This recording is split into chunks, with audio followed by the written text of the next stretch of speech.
मेरी माए बहने, आप सभी को नमस्कार। आज बहुत ही भारी मन के साथ मैं आपके बीच में आई और एक घटना ऐसी घटी गांव में जिससे सब बहुत दुखी हैं, सब बहुत परेशान हैं। मंदिर का इस तरीके से मंदिर को खंडित करना, किसी भी आस्था की जगह को खंडित करना, ये कहीं भी बर्दाश्त के काबिल नहीं है और इसकी जितने कड़े शब्दों में वो हम निंदा करते हैं।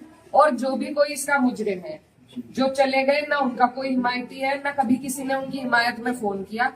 और भी कोई अगर आपको इसमें लगते हैं तो उनको भी कड़ी से कड़ी सजा मिलनी चाहिए। मेरी ये आप लोगों से बस इतनी विनती है कि यहाँ पर पूरा गांव है हमारा, हमारे पक्ष के लोग भी हैं, विपक्ष के लोग भी हैं। एक तरीका होता है आलोचना करने का, एक तरीका होता है विरोध करने का, और विरोध से किसी को आपत्ति नहीं है। लेकिन जो जिस तरीके की भाषा का उपयोग किया गया, जो चीजें कही गई धर्म के ऊपर, बिरादरी के ऊपर, महिलाओं के चरित्र के ऊपर, क्या हम पूरे देश में ये संदेश देंगे कि ऐसा हमारा समाज है, ऐसा हमारा इलाका है? ये मेरा आप लोगों से सवाल है।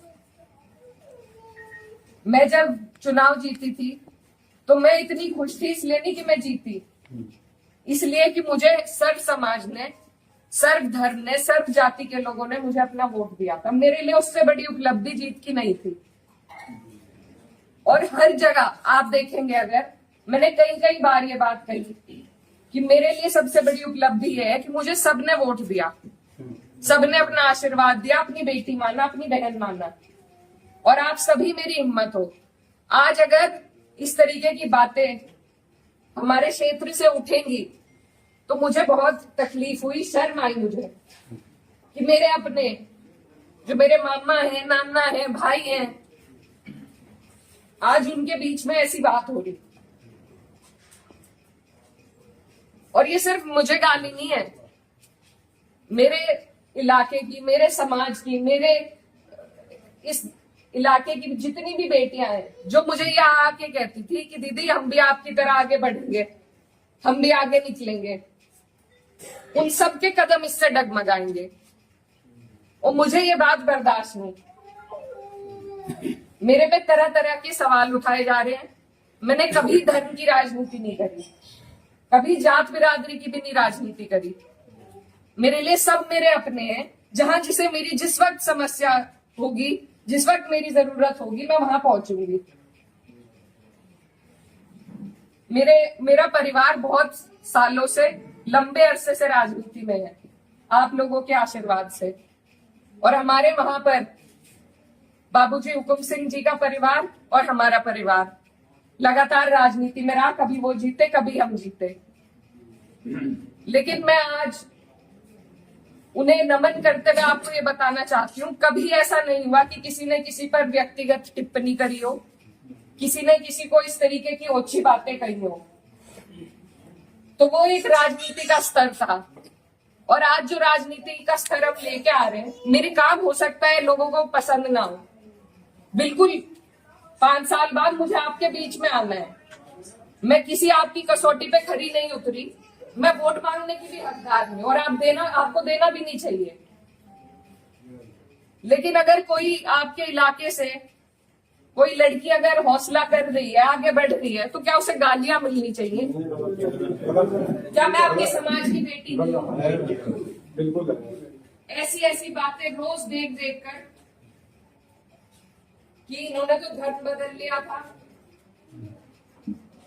ये तो सब हमारे इतिहास का हिस्सा है। इसका जवाब मैं दे सकती हूँ या कोई और दे सकता है क्या? मुझे किसी ने कहा कि अपने पिता की तरह कभी कभी खनक आती है आवाज में, तो मैं वो बात बदल नहीं सकती। मेरे खून में शामिल है, बिरादरी भी खून में शामिल है। निकाल लो, आप निकाल लो मेरा खून। लेकिन इस तरीके से ना तो मेरे समाज का, ना मेरा सर इस तरीके से ना झुकाओ सारी दुनिया के सामने ही। मेरी आप सबसे अपील है हाथ जोड़ के। मैंने कभी नहीं कहा, कभी नहीं करी मैंने धर्म की राजनीति, ना मैं करूंगी। बहुत आसान है अगर मैं सिर्फ मुसलमानों की बात करूं, बहुत आसान है, मुझे कहीं भी नहीं जाना। हिंदू मुस्लिम सब करने बहुत आसान है, लेकिन मैं करना नहीं चाहती। आप सब मेरे अपने हो और मैं करूंगी भी नहीं। कोई कितना ही धकियाए, ये मेरी कसौटी है और पूरे 4-5 साल जो भी मेरा टाइम बचा है उस पर मैं खरी उतरूंगी। मैं कभी भी इन लोगों से दब के उस रास्ते पे नहीं चलूंगी जहां ये मुझे चलाना चाह रहे हैं। मेरे इलाके ने जो हम सबका सर ऊंचा करा, दिल्ली की मीडिया तक ने इस पर रिपोर्ट बनाई कि वहां से ऐसा उदाहरण पेश हुआ है कैराना से। ये उस उदाहरण को तोड़ने की और सिर्फ अपने लालच की, सिर्फ अपने लालच की राजनीति में जो लोग इस तरीके से समाज को तोड़ रहे हैं, तो वो पहले मेरे पत्थर मारे, मुझे गाली दे, मैं सबसे आगे रहूंगी, लेकिन मैं इस काम से हटूंगी नहीं। आप सब मेरे अपने हो, मैं किसी को नहीं छोड़ूंगी। और ये जो लोग हैं, जो बात अभी मामा जी ने कही कि ये जो लोग हैं जिनको आजकल महापुरुष की उपाधि दी जा रही है, महापुरुष अगर कोई है तो बाबू हुक्म सिंह जैसे लोग हैं। ये नहीं है जो समाज को तोड़ रहे हैं, जो हिंदू मुस्लिम का विवाद पैदा कर रहे हैं।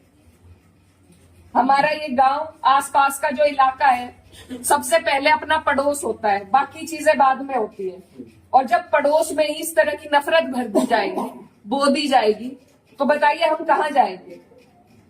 आज मैं इस गांव में आई, मेरे पे ये भी इल्जाम लगाए गए कि 10 दिन से आई नहीं। पुलिस का हाल देखो यहाँ पर, रात से प्रशासन का मेरे पे फोन है, आप क्यों जा रही हो वहां? क्यों ना जाऊं मैं? मेरा इलाका नहीं है ये, कौन रोक देगा मुझे? लेकिन हम इसलिए नहीं आए क्योंकि खोसपुरा में 13वीं थी, उस वजह से उस सम्मान में हम राजनीति की बात करने आपके बीच में नहीं आए। लेकिन हर बात के विवाद बढ़ाना, इल्जाम लगाना, आज आपके बीच में आके धरातल के जो हालात है वो भी सामने आए। आप लोगों ने कई बातें बताई, कमेटी को लेकर बात बताई, वो सब भी जांच का विषय है। लेकिन फिलहाल जिस पे उंगली उठाई कि इस बच्चे ने ये करा, क्या वो बच्चा जेल नहीं गया? उसके गार्जियन भी गए। अगर मैंने हिमायत करी, आप मेरे 10 जुत्ते उठा के मारो। उसी दिन वो लोग जेल गए, उनके गार्जियन जेल गए। और अगर और भी कोई होता, कोई भी हो, मुस्लिम हो, मेरे परिवार का हो, मेरा सगा हो, कोई ऐसी हरकत करेगा तो उसे सजा मिलनी चाहिए और कड़ी से कड़ी सजा मिलनी चाहिए। ये प्रशासन आपके बीच में है, आप इनसे पूछ सकते हो। अगर मैंने हिमायत में किसी से भी फोन करा हो कि नहीं उन्हें छोड़ दो, वो मुसलमान है, लेकिन मुझे इतना अफसोस हुआ